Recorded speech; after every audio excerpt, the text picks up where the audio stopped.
Salam kerahiman. Hari ini kita ketemu lagi tanggal 14 April dan yang akan dibahas adalah diary nomor 198 dan 723. Kita mulai ya. 198.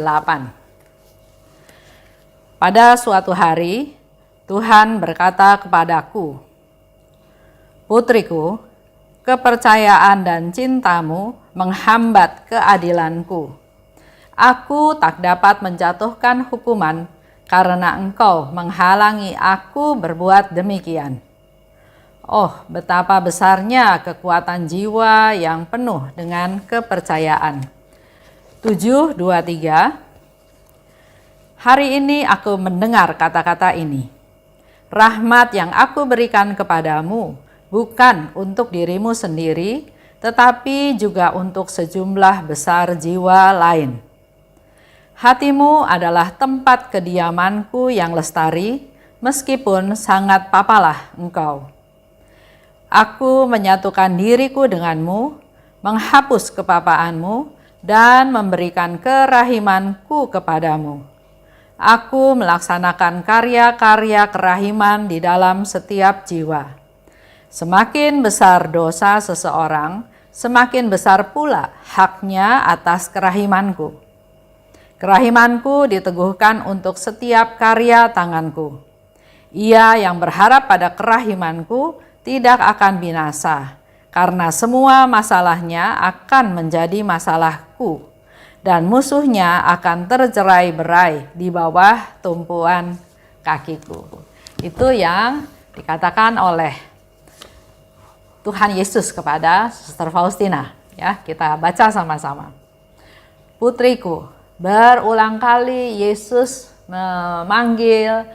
menyebut Suster Faustina sebagai putriku. Kepercayaan dan cintamu menghambat keadilanku. Ada iman yang teguh dari Suster Faustina dan ada cinta yang besar dari Suster Faustina. Dua hal ini justru menghambat Yesus untuk melaksanakan keadilannya. Aku tidak dapat menjatuhkan hukuman. Yesus nggak bisa jatuhin hukuman karena engkau menghalangi aku berbuat demikian. Jadi dengan iman yang teguh, dengan cinta yang besar, tanpa kita sadari, kita menghalangi Yesus untuk melaksanakan keadilannya. Menghalangi aku untuk berbuat demikian, kata Yesus ya. Disimpulkan, kita menjadi tahu betapa besarnya kekuatan dari jiwa yang penuh kepercayaan. Kalau kita punya iman yang besar, seperti di Injil ya, disebutkan asal imannya sebesar biji sesawi aja, dia udah bisa pindahin gunung. Jadi luar biasa kekuatan, kemampuan, powerfulnya daripada suatu iman, suatu kepercayaan. Kita percaya penuh pada Tuhan, maka tidak ada yang mustahil. Inilah iman, inilah percaya penuh pada Tuhan. Orang yang percaya penuh pada Tuhan adalah yang mengandalkan Tuhan, yang yakin pada Tuhan, nggak ragu-ragu, nggak kurang percaya. Tuhan tidak akan mengecewakan. Itu yang harus kita ingat terus. Saya punya Tuhan, Tuhan yang maha kuasa, yang maha rahim, yang maha kasih, dan Tuhan tidak pernah mengecewakan. Kita akan mendapat rahmat dari Tuhan. Yang tadi dikatakan ya, Tuhan tidak pernah akan mengecewakan manusia. Manusia yang seperti apa? Bukan hanya kita berdosa terus kita nggak pernah dikecewakan Tuhan ya, tapi Tuhan tidak akan mengecewakan manusia yang membiarkan dirinya supaya Tuhan berkarya dalam dirinya. Supaya Tuhan yang menguasai, yang memanage, yang mengatur semua dalam dirinya. Jadi mengandalkan Tuhan, berserah pada Tuhan.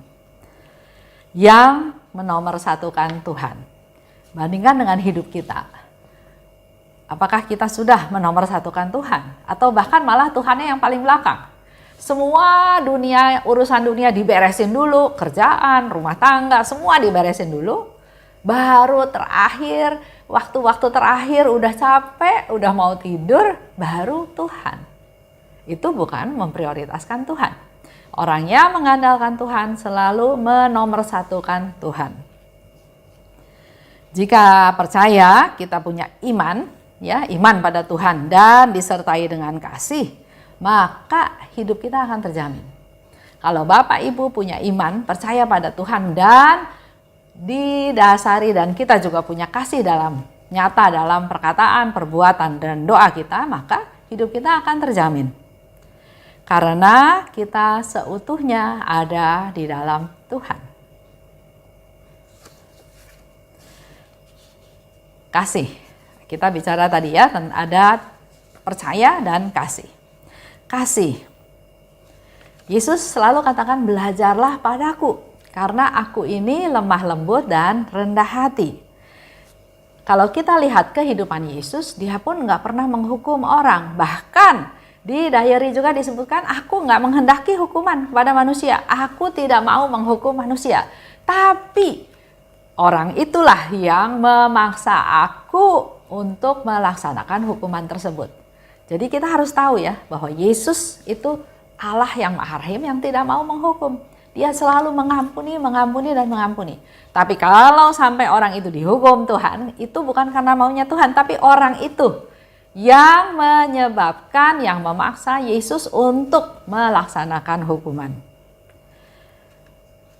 Contoh, waktu Yesus di atas salib, atau waktu Yesus dalam perjalanan jalan salib ke Bukit Golgota ya. Betapa banyak orang yang menyiksa Yesus, padahal Yesus kan nggak berdosa. Yesus nggak bersalah.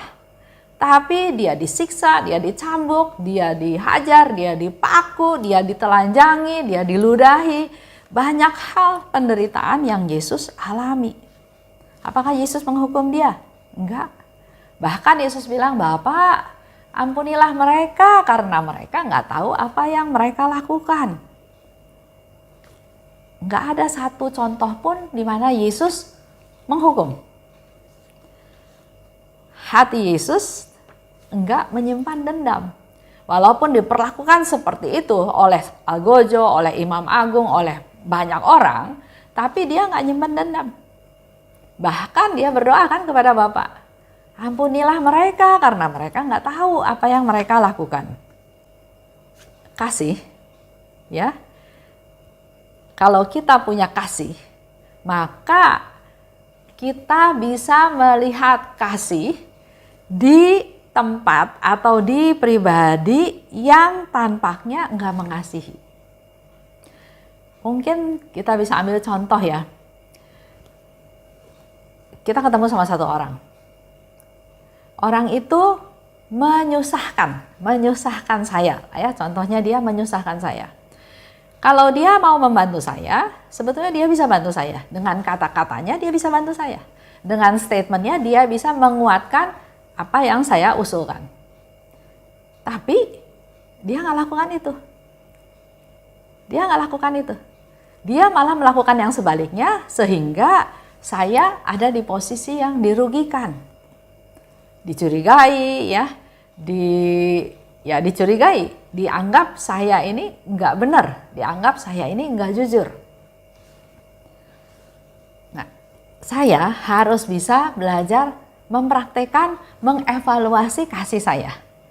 Apakah saya tetap mengasihi dia walaupun dia memperlakukan saya seperti itu? Atau saya berusaha membalas? Nah, di sini menjadi satu tantangan. Saya mengasihi dia, saya dirugikan oleh dia, dibikin susah oleh dia, tapi saya tetap bisa melihat kasih di dalam diri dia. Walaupun dia nggak mengasihi saya, merugikan saya, tapi saya tetap masih bisa melihat kasih. Nah, inilah yang perlu dipraktekkan dalam kehidupan sehari-hari supaya dengan begitu nggak ada dendam, nggak ada balas dendam, nggak ada iri. Karena kita berusaha melihat orang lain walaupun dia menyusahkan saya, tapi lihatlah dengan dasar kasih. Dia ciptaan Tuhan juga, dia juga manusia yang disayang sama Tuhan, dikasihi sama Tuhan. Walaupun berdosa, walaupun jahat, tapi Tuhan tetap mengasihi dia. Nah, saya harus punya kasih yang seperti itu, yang tidak menghakimi, yang bisa tetap melihat kasih di orang yang tidak ada menunjukkan gelagat mengasihi. Yesus katakan, waktu di atas salib kan ya, dia katakan, Bapa, ampunilah mereka karena mereka nggak tahu apa yang mereka lakukan. Satu lagi yang Yesus katakan kepada Dismas, pada saat ini juga engkau akan bersama denganku di Firdaus. Dismas nggak mengalami hukuman apa-apa, dia juga nggak dikutuk, nggak dihukum, nggak dimarahin ya oleh Yesus, kenapa kamu berdosa, enggak.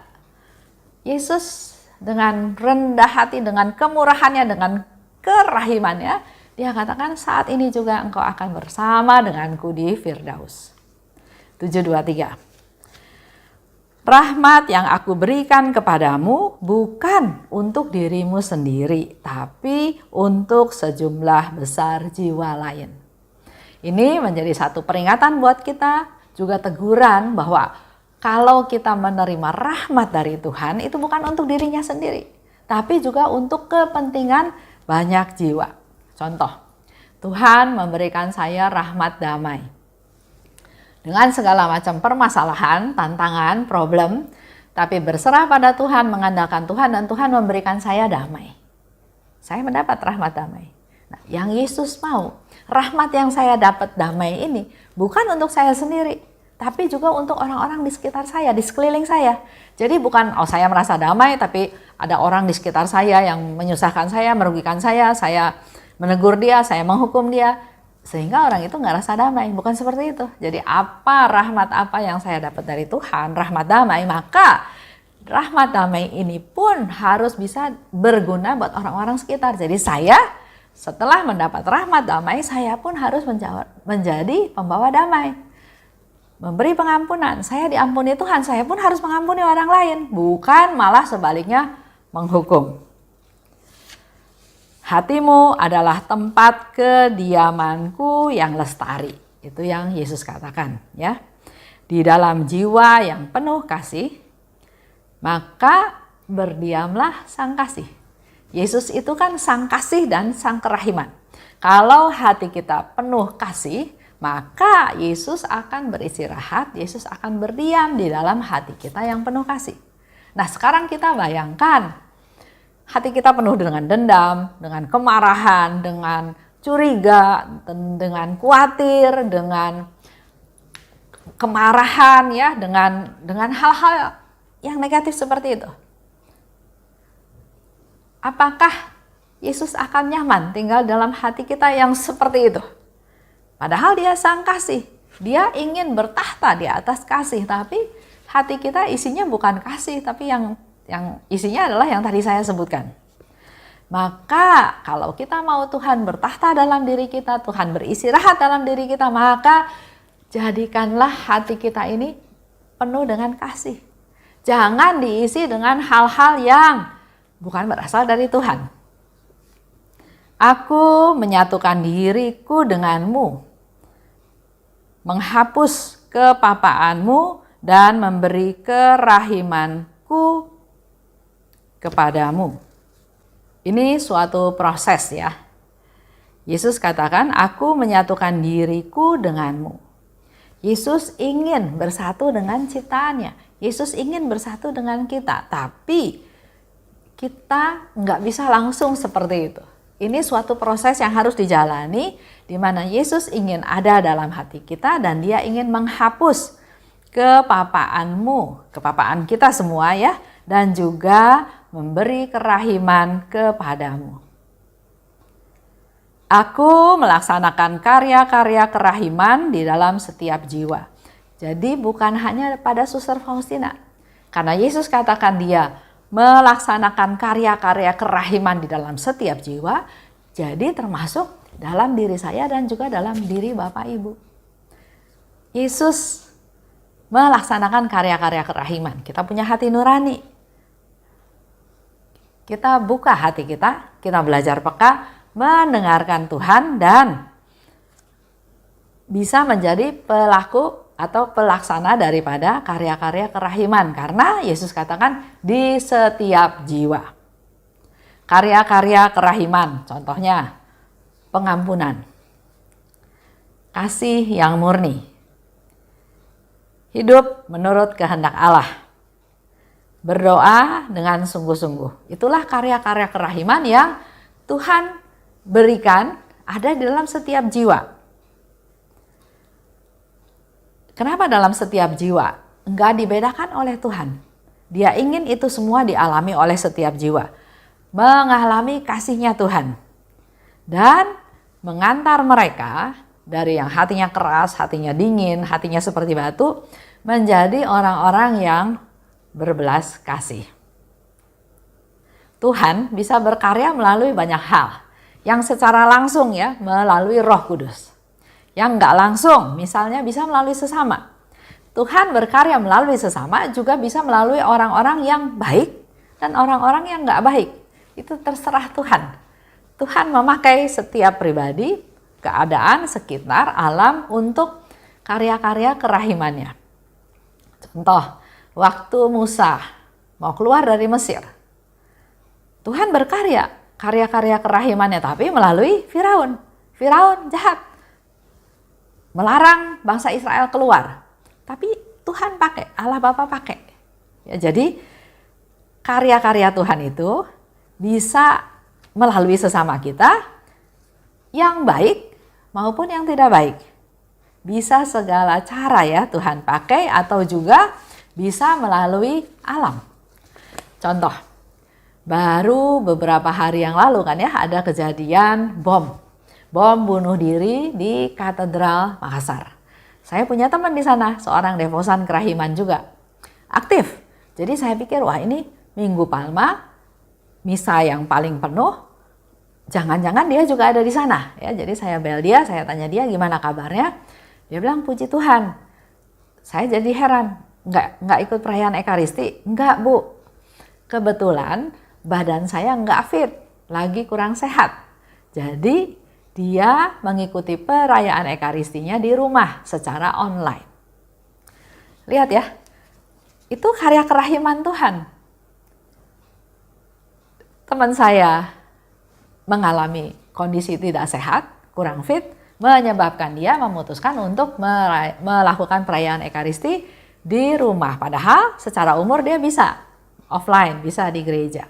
Nah itulah hal-hal yang sebetulnya perlu kepekaan dari kita sehingga kita harus terlalu bersyukur karena Tuhan jaga kita, Tuhan pelihara kita dengan caranya Tuhan. Yang saya juga pernah ceritakan ya, saya naik mobil, dilempar batu dari atas, karena mobil saya lebih cepat sedikit, maka batunya jatuh ke kaca belakang. Kalau saya lebih lambat sedikit, batunya jatuh ke kaca depan dan menimpa saya, ceritanya udah lain lagi. Maka mengalami kejadian itu bukan, aduh Tuhan, kok nggak dilindungi, kok kena, padahal kalau saya lebih cepat lagi 1 detik, saya nggak dapat. Jangan itu yang dipikirkan, tapi dengan apa yang terjadi, terima kasih Tuhan. Bersyukur sama Tuhan, karena pasti ini terjadi adalah sesuatu yang paling baik. Kalau kita nggak pernah mengalami hal itu, kita juga nggak pernah bisa merasakan pemeliharaannya Tuhan. Kalau semuanya fine aja ya, ada Tuhan nggak ada Tuhan juga nggak kerasa, semuanya baik-baik aja, kita mungkin nggak merasakan kuasa Tuhan, nggak merasakan pemeliharaan Tuhan. Tapi kalau mengalami sesuatu, kuncinya adalah kita menerima hal tersebut dan bersyukur karena pasti ini yang sudah yang terbaik yang Tuhan kasih. Lanjut ya. Semakin besar dosa seseorang, semakin besar pula haknya atas kerahimanku. Itu yang Yesus katakan. Sekarang bandingkan dengan kita. Kita kan biasanya, oh ya udah dia dosa kecil, ya sudahlah saya lupain, lain kali jangan bikin dosa lagi. Tapi kalau ada orang berdosa besar, yang kita lakukan apa? Kita tegur dia, kita hukum dia, kita denda dia, bahkan ada orang yang bisa keluar kata-kata, selama 7 turunan saya nggak mau kenal kamu lagi. Selama 7 turunan saya kutuk keluarga kamu. Jadi semakin besar dosanya, balas dendam kita, kemarahan kita juga semakin besar. Nah, hari ini kita belajar dari Allah yang Maha Rahim, dari Yesus. Yesus katakan, semakin besar dosa seseorang, semakin besar pula haknya atas kerahimanku. Dia berhak atas pengampunan, dia berhak atas kerahiman Tuhan. Karena apa? Karena sebetulnya pendosa itu adalah orang-orang yang harusnya dikasihani, diampuni, dan dicintai secara khusus. Bukan disingkirkan, bukan digosipin bahwa dia berdosa besar, bukan diadili. Karena penghakiman itu kan bukan hak kita, tapi justru perlu dikasihani, diampuni, dan dicintai secara khusus. Kerahimanku diteguhkan pada setiap karya tanganku. Setiap apa yang Yesus lakukan itu didasari oleh kerahiman Tuhan. Siapa saja yang mengandalkan kerahimanku tidak akan binasa. Ini janjinya Tuhan. Kita kalau mengandalkan Tuhan tidak akan binasa. Karena semua masalahnya akan menjadi masalahku. Bapak Ibu punya masalah, Yesus katakan itu akan jadi masalahku, bukan masalahmu lagi. Tapi kita perlu mengandalkan kerahimannya Tuhan. Dan Yesus katakan lebih lanjut, musuh-musuhmu juga akan tercerai-berai di bawah tumpuan kakiku. Itu janjinya Tuhan. Masalahmu menjadi masalahku, kata Yesus, dan musuh-musuhmu akan tercerai-berai di bawah tumpuan kakiku. Maka kembali lagi saya mau ingatkan di sini, khususnya juga dalam bulan April kita bicara tentang trust. Yesus, engkau andalanku, maka mari kita mengandalkan Tuhan. Melepaskan kepercayaan, keyakinan bahwa saya bisa, tapi kita perlu betul-betul berserah dan mengandalkan Tuhan. Rendah hati, Papa tidak berdaya, hanya Yesus yang kita andalkan. Musuh-musuh itu bisa dalam arti yang membuat kita jadi berdosa. Marah, keras hati, jadi budak kebencian ya, iri, marah, dendam. Nah, itu musuh-musuh kita. Ini pun akan tercerai-berai, akan hilang, akan menjadi orang-orang yang rendah hati. Itu aja untuk hari ini. Mari Bapak Ibu bersama-sama melalui peristiwa demi peristiwa kita tetap berpegang untuk tetap mengandalkan Tuhan. Karena memang Tuhan adalah Tuhan yang segala-galanya, dan tadi banyak janji yang Tuhan berikan kepada kita. Kalau saya hidup mengandalkan Tuhan, maka masalah saya menjadi masalahnya Tuhan. Dan musuh-musuh saya akan tercerai-berai di bawah kakinya. Itu aja untuk hari ini. Terima kasih. Salam kerahiman.